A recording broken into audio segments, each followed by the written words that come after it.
Good morning mga kawaray, dito naman tayo sa fish pond ko. Mas maglinis, tara mga kawaray.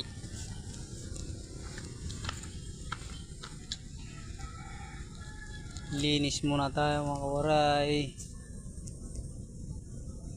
Dami naman dahon.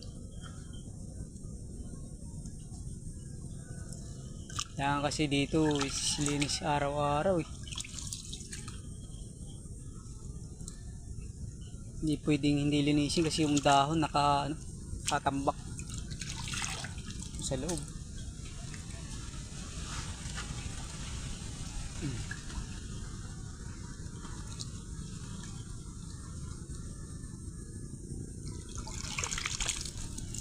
Kabila tayo mga kawaray. Sa kabila.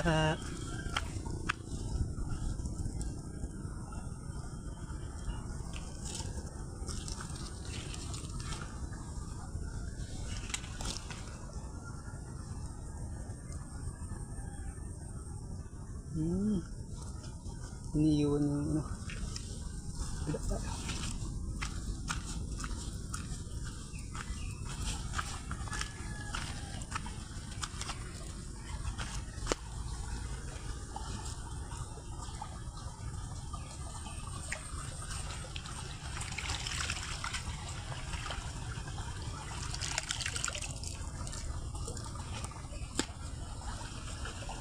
So ayan mga kawaris, tapos na tayo maglinis.